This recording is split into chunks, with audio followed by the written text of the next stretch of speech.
जय हिंद दोस्तों। देखिए, जो विद्यार्थी रेलवे में नौकरी लेना चाहते हैं और वो भी बढ़िया बढ़िया पोस्ट में, जैसे कि आपका टीसी है जिसको बोलते हैं टिकट काटने वाला जो ट्रेन क्लर्क होता है, इसके अलावा दोस्तों सीसी जिसको commercial clerk cum ticket clerk बोलते हैं।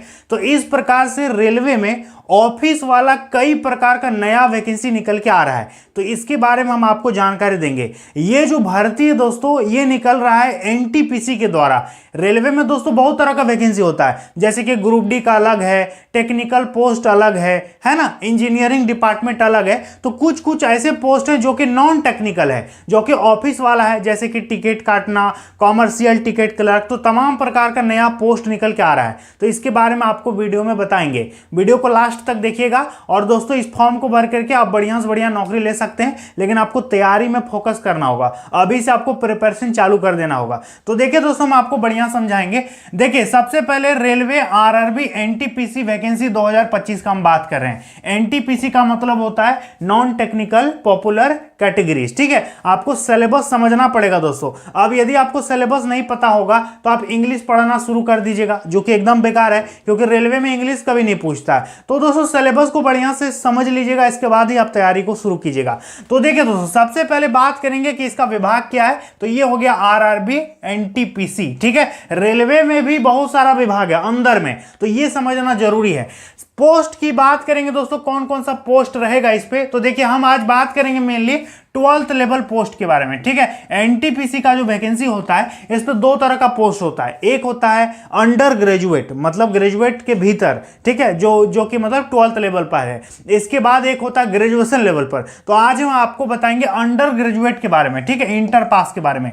तो देखिए, इस पे रहेगा टीसी। टीसी मतलब होता है ट्रेन क्लर्क। इसके बाद एक रहेगा सीसी। सीसी मतलब होता है commercial clerk cum ticket clerk. Cum मतलब हो गया सह, जैसे कि प्रखंड सह अंचल कार्यालय। सह मतलब जानते हैं ना, जब जहां पर दोनों चीजें मतलब एक ही जगह हो, उसको सह बोलते हैं। ठीक है, जैसे कि टीचर कम इंजीनियर, यानी शिक्षक सह अभियंता, दोनों हो गया, मतलब दोनों एक ही हो गया। तो ये दोस्तों सह वहां पर लगाया जाता है, तो ये हो गया कम। इसके अलावा अन्य और भी प्रकार का इस पे पोस्ट रहता है, तो आप फॉर्म को भर सकते हैं। देखिए, उम्र का यदि हम आपको बात बताएं, इस पे उम्र कितना मांगता है, तो देखिए दोस्तों, 18 कम से कम आपका होना चाहिए। और पिछली बार जो वैकेंसी निकला था, 18 से 33 साल दोस्तों एज लिमिट इस पे मांगा था। ठीक है, लेकिन दोस्तों, जहां तक मुझे लग रहा है कि इस बार आपका 18 से 33 नहीं रहेगा, 18 से 30 ही रहेगा, क्योंकि दोस्तों कोरोना के बाद वैकेंसी आया था 2024 में, इसलिए 3 साल सबको एक्स्ट्रा उम्र में छूट मिला था। लेकिन वो जो छूट था ना, 3 साल सबको मिला था, इस बार आपको वो नहीं मिलेगा। आपको कैटेगरी वाइज छूट तो मिलेगा ही, जैसे कि दोस्तों आप देखिए कितना एज रहता है, 18 से 33 रहता है कि 18 से 30 रहता है। मेरे ख्याल से 3 साल विद्यार्थियों को और दे ही देना चाहिए। ओबीसी को दोस्तों 3 साल छूट मिलेगा, एससी एसटी को 5 साल उम्र में यहां पर छूट मिलेगा, अच्छा खासा। तो एज का कोई प्रॉब्लम नहीं है। बाकी दोस्तों, योग्यता का बात करेंगे तो इंटर पास सिंपल होना चाहिए। अब आपका सवाल होगा कि सर हम आर्ट्स से किए हैं, साइंस से किए हैं, कॉमर्स से किए हैं, तो क्या हम फॉर्म को भर सकते हैं कि नहीं भर सकते हैं? बिल्कुल भर सकते हैं। और फॉर्म भरने में दोस्तों परसेंटेज का कोई जरूरत नहीं है, किसी भी बोर्ड का विद्यार्थी है, सब कोई फॉर्म भर सकता है। देखिए, इंटर पास होना चाहिए, परसेंटेज का कोई भी जरूरत यहां पर नहीं है।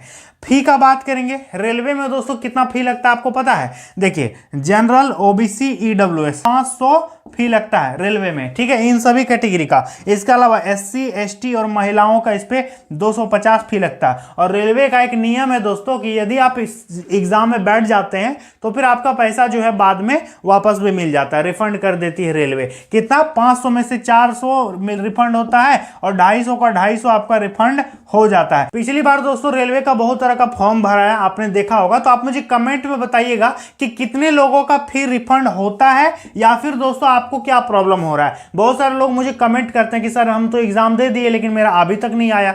तो बहुत सारे लोगों का यही सवाल रहता है। तो आप लोग यदि एग्जाम दिए हैं कभी रेलवे का, तो आप अपना एक्सपीरियंस शेयर कीजिएगा कि क्या आपका रिफंड होता है कि नहीं होता, कमेंट जरूर कीजिएगा। इससे बहुत सारे विद्यार्थियों को समझने में सुविधा होगा।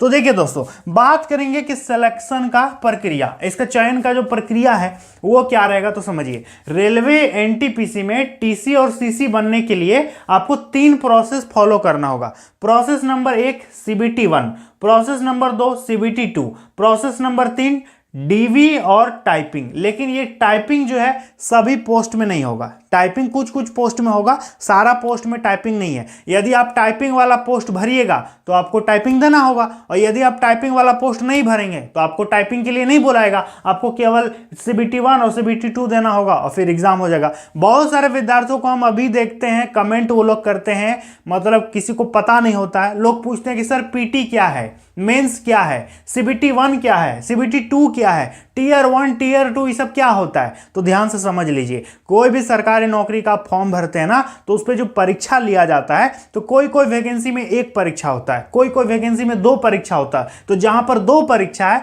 तो जो पहला वाला परीक्षा उसको बोलते हैं पीटी। पीटी मतलब होता है प्रिलिमिनरी टेस्ट, जिसको बोलते हैं प्राइमरी टेस्ट भी आप बोल सकते हैं, प्रारंभिक परीक्षा। उसको दोस्तों CBT 1 भी बोलते हैं, उसको दोस्तों टीयर 1 भी बोलते हैं, ठीक है। और जो दूसरा परीक्षा होता है उसको बोलते हैं मेंस, यानी CBT 2 यानी टीयर 2, ठीक है। ये होता है मुख्य परीक्षा। तो ये आपका इस पे 2 परीक्षा होगा, समझ में आ गया। और दोनों का सिलेबस लगभग सेम है, एक ही तैयारी में आप दोनों को क्लियर कर सकते हैं। जो बच्चा CBT 1 में पास हो जाएगा उसी को बुलाएगा CBT 2 में, ठीक है। और जो बच्चा CBT 2 में पास हो जाएगा उसी को बुलाएगा डीवी और टाइपिंग के लिए। क्लियर है। चलिए हम आपको इसका सिलेबस समझाते हैं दोस्तों, इसके बाद इस पर बात करेंगे। अप्लाई का तिथि, परीक्षा तिथि, सब कब कब क्या होगा हम आपको बताएंगे। सबसे पहले बात कर लेते हैं कि CBT 1 जो पहले होगा इस पे आपका क्या पूछेगा, इसका आखिर सिलेबस क्या है, इसका संपूर्ण पैटर्न भी समझना बहुत जरूरी है। ध्यान से देखिएगा। तो सबसे पहले जान लीजिए कि CBT का मतलब हो गया ऐसा परीक्षा जो कंप्यूटर पर लिया जाए, उसको बोलते हैं CBT परीक्षा। CBT का फुल फॉर्म होता है कंप्यूटर बेस्ड टेस्ट, ठीक है। ऐसी परीक्षा जो कंप्यूटर पे ली जाए उसको बोलते हैं CBT।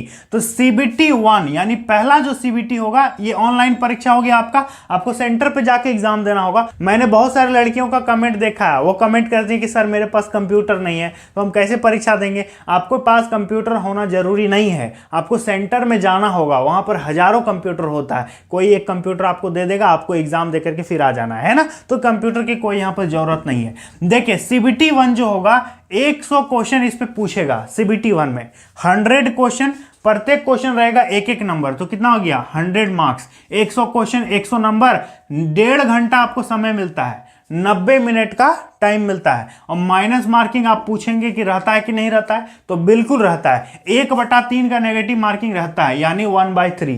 3 क्वेश्चन गलत कीजिएगा 1 नंबर कट जाएगा, यानी प्रत्येक क्वेश्चन पर 0.33 का नेगेटिव मार्किंग यहां पर रहता है। देखिए दोस्तों CBT 1 में 3 सेक्शन से क्वेश्चन पूछता है। कौन कौन सा 3 सेक्शन? रीजनिंग पूछता है 30 ठो, ठीक है, जिसको बोलते हैं मानसिक क्षमता जांच। रीजनिंग कितना हो गया 30 ठो, मैथमेटिक्स 30 ठो, और जीके और करंट अफेयर्स पूछेगा 40 ठो, ठीक है। इस पे जीके मतलब पुराना जीके भी रहेगा और नया नया जो जीके होता है ना करंट अफेयर्स, वो भी मिला के पूछेगा 40 ठो।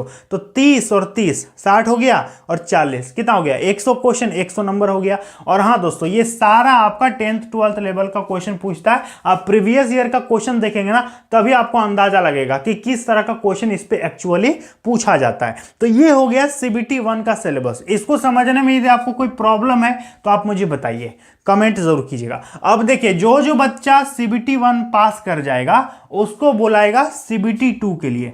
CBT 1 का सिलेबस और CBT 2 का सिलेबस दोनों लगभग समान है, लेकिन थोड़ा सा अंतर है। क्या अंतर है? देखिए CBT 2 का यदि सिलेबस और पैटर्न हम आपको दिखाएं तो ये भी परीक्षा ऑनलाइन है, CBT मोड में है।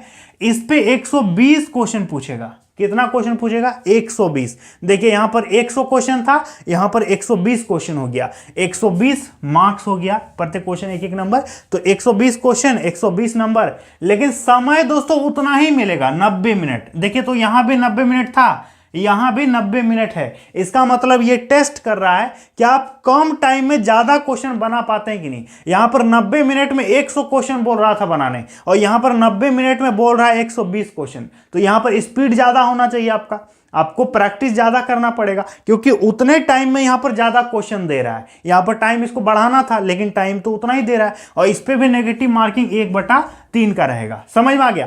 सिलेबस यदि आप देखिएगा ना दोस्तों तो दोनों की तैयारी के लिए आपको एक ही मतलब पैटर्न फॉलो करके तैयारी करना होगा। देखिए यहां रीजनिंग था 30 क्वेश्चन, यहां 5 क्वेश्चन बढ़ा दिया तो रीजनिंग कितना है 35 क्वेश्चन। यहां मैथ था 30 क्वेश्चन, यहां देखिए 5 क्वेश्चन बढ़ा दिया तो कितना हो गया 35 क्वेश्चन मैथ हो गया। यहां पर जीके और करंट अफेयर्स था 40 क्वेश्चन, यहां पर 10 नंबर बढ़ा दिया तो जीके और करंट अफेयर्स से हो गया 50 क्वेश्चन। तो देखिए 35 और 35 70 और 50 120 क्वेश्चन हो गया, 120 नंबर हो गया। ठीक है, ये हो गया सीबीटी 2 का सिलेबस। अब आप यदि ध्यान से देखिएगा तो सीबीटी 1 और सीबीटी 2 दोनों का सिलेबस लगभग आपको सेम दिखेगा। यहां भी रीजनिंग मैथ और जीके है, यहां भी रीजनिंग मैथ और जीके है, एक्स्ट्रा तो कुछ पूछ नहीं रहा है।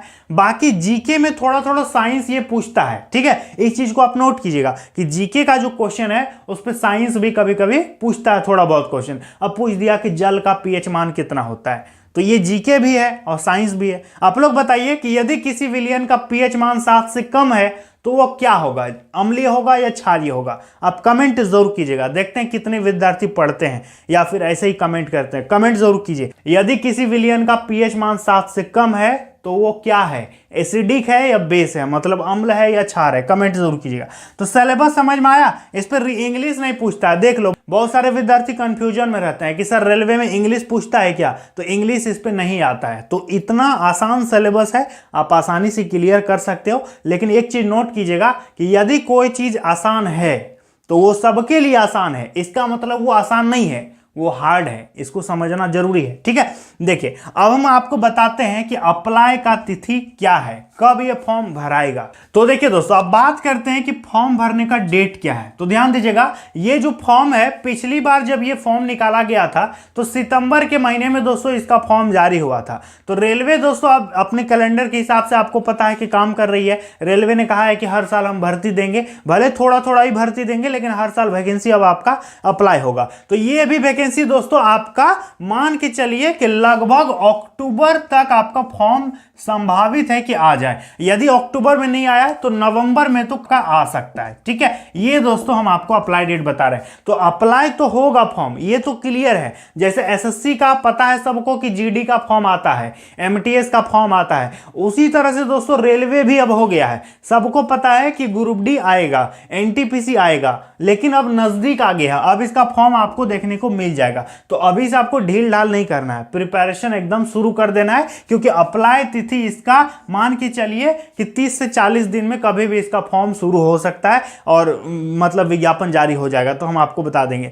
बात करेंगे दोस्तों परीक्षा। तो देखिए, यदि मानते हैं कि अक्टूबर नवंबर में इसका फॉर्म यदि भरवाएगा तो आप देख लीजिए कि मार्च अप्रैल तक में आपका परीक्षा ले लेगा। 2026 में मार्च अप्रैल तक आपका एग्जाम भी ले लेगा, क्योंकि 2025 में एग्जाम लेना पॉसिबल नहीं है। आपका एग्जाम अगले साल ही होगा। तो अगले साल आप एग्जाम देंगे, अभी आपको फॉर्म डालना पड़ेगा। ठीक है, जैसे ही वैकेंसी आएगा हम आपको बताएंगे। वेतन इस पे कितना मिलता है, तो देखिए वेतन इस पे यदि नॉर्मली वेतन की बात करेंगे तो लगभग आपका 40 तो सैलरी रहेगा। प्लस में जैसे कि रेलवे में आपको पता है कि टीए मिलता है, ट्रैवलिंग अलाउंस, इसके बाद डीए मिलता है, एचआरए मिलता है ना, ओवर ड्यूटी का अलग मिलता है। तो सारा कुछ यदि जोड़ देंगे ना तो एनटीपीसी वालों का भी सैलरी अभी कम नहीं है। कम से कम मान के चलिए कि 50 प्लस आपका सैलरी यहां पर रहेगा, स्टार्टिंग सैलरी। और अभी दोस्तों केंद्र सरकार में जब से 8वां वेतन लागू हुआ है ना, केंद्र सरकार के कर्मचारियों के लिए बहुत बड़ी खुशखबरी है। 8th पे कमीशन यदि जोड़ दिया जाए ना तो 60-70 तक आपका सैलरी हो सकता है। और 5-10 साल यदि आप पुराने हो जाते हैं तो सैलरी की बात ही मत बोलो, सैलरी तो एकदम जबरदस्त बनेगा। तो एक बार यदि आप सिलेक्शन ले लेते हैं तो आप क्या होते हैं, आपको मतलब सेफ फील होता है कि चलो हम कोई नौकरी तो ले लिए, अब दूसरा एग्जाम का तैयारी करते हैं। बहुत सारे ऐसे विद्यार्थी हैं जो एनटीपीसी का तैयारी करते करते देखोगे कि कोई बीपीएससी निकाला है, कोई टीचिंग का एग्जाम निकाला है। अब जैसे कोई बीएड करके है, उसका टीचर में नौकरी नहीं हो रहा है, तो वो क्या करेगा, एनटीपीसी भर दिया, रेलवे में एनटीपीसी का नौकरी कर रहा है, फिर टीचर का वैकेंसी निकला तो टीचर में हो गया। इस तरह से आप कुछ भी मतलब कर रहे हो, आप इसको अप्लाई करके एक बार जॉब ले लोगे ना तो फिर आप थोड़ा सा आपको मतलब अच्छा लगेगा, मोटिवेशन फील होगी और आप दूसरा एग्जाम का तैयारी करो, बीपीएससी निकालो, जेपीएससी निकालो, यूपीएससी निकालो, और भी तमाम प्रकार का बहुत तरह का एग्जाम है बड़ा, तो सब भी आप निकाल सकते हो। लेकिन इसको भी निकाल करके आप ट्राई जरूर करना।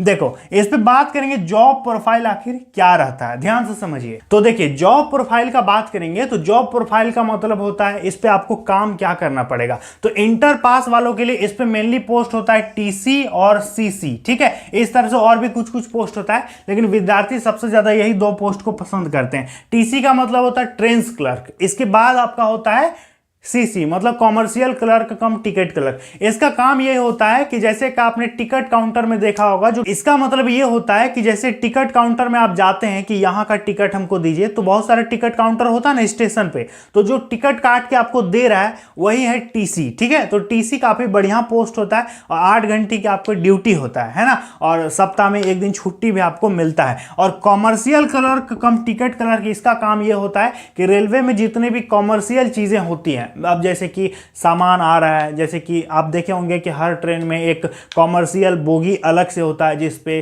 डाक विभाग का सामान आता है या कोई भी और भी सामान आता है। अब जैसे कोई मालगाड़ी गई तो कितनी गई, उस पर कितना वैगन था, कितना बोगी था, क्या सामान था, इस स्टेशन से पास होने के बाद कितना उस पर था, सारा कुछ ये आपको नोट करना होगा। मतलब कॉमर्शियल आपको काम करना होगा। ठीक है, रेलवे के द्वारा बहुत तरह का बिजनेस भी होता है ना, बहुत देश की अर्थव्यवस्था रेलवे के द्वारा जुड़ी हुई है, तो आपको एक कॉमर्शियल असिस्टेंट के रूप में आपको वहां पर काम करना होगा। तो जो भी चीजें होता है ये सीसी करता है, तो काफी बढ़िया पोस्ट होता है दोनों।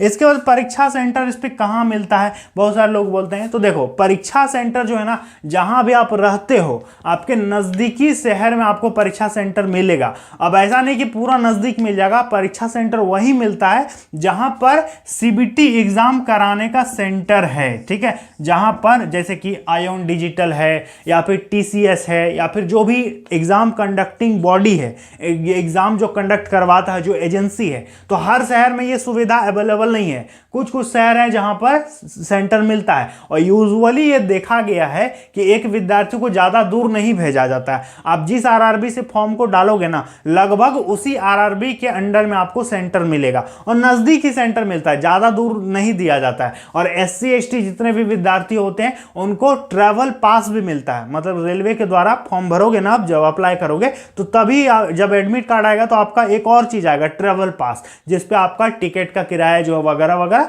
वो सब आपको नहीं लगेगा। ठीक है, मतलब स्टूडेंट के लिए उस वक्त एससी एसटी के लिए ट्रैवल पास दे दिया जाता है। इसके बाद बात करेंगे दोस्तों कि टाइपिंग पोस्ट कौन कौन सा है और बिना टाइपिंग वाला पोस्ट कौन कौन सा है, तो इस पर हम एक अलग से वीडियो बनाएंगे। कितने विद्यार्थी चाहते हैं कि टाइपिंग पोस्ट और बिना टाइपिंग पोस्ट दोनों के बारे में हम आपको बढ़िया से सेपरेट करके वीडियो बना करके जानकारी दें, क्योंकि बहुत सारे विद्यार्थी टाइपिंग देना चाहते हैं, बहुत सारे विद्यार्थी टाइपिंग नहीं देना चाहते हैं, टाइपिंग का झंझट में पढ़ना नहीं चाहते हैं। तो यदि आप टाइपिंग और नॉन टाइपिंग के यहां पर यदि आपको प्रॉब्लम हो रही है तो आप कमेंट कीजिएगा इस वीडियो में। जितना ज्यादा इस वीडियो में कमेंट आएगा हम देखेंगे, सारे कमेंट्स का रिप्लाई भी करेंगे और उस पर हम वीडियो बना के आपको जानकारी बता देंगे। तो यदि आप सरकारी नौकरी की तैयारी कर रहे हैं तो आप अपने दिमाग में इस बात को बैठा लीजिए कि एनटीपीसी आपके सामने एक बहुत बढ़िया मौका लेकर के आ रहा है, और ग्रेजुएशन लेवल का भी भर्ती आएगा, उस पर भी हम आपको वीडियो बना के बताएंगे। ग्रेजुएशन लेवल में जैसे कि स्टेशन मास्टर है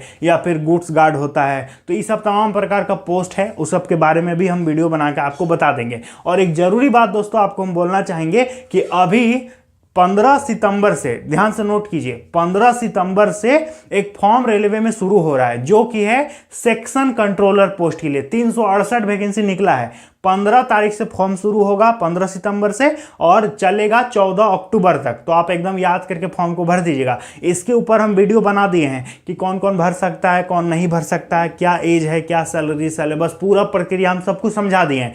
तो सर्च कीजिएगा यूट्यूब में Mohan sir section controller railway vacancy, तो आपको वो मिल जाएगा। तो उस वीडियो को आप देखिएगा, समझिएगा, बढ़िया से देख लीजिएगा, इसके बाद आप फॉर्म को भरिएगा। और ऐसे तो 15 तारीख को हम फिर से एक अलग से वीडियो भी बना देंगे, आपको पता चल जाएगा। ठीक है, तो यहां पर जितना भी तरह का हम आपको बात बताएं, उम्मीद करते हैं आप समझ गए होंगे। किसी भी प्रकार का कोई और जानकारी यदि आप चाहते हैं तो कमेंट में बताइएगा, उस पर हम आपको वीडियो बना के बता देंगे। उम्मीद करते हैं आप समझ गए होंगे। चलिए मिलते हैं अगली वीडियो में। जय हिंद।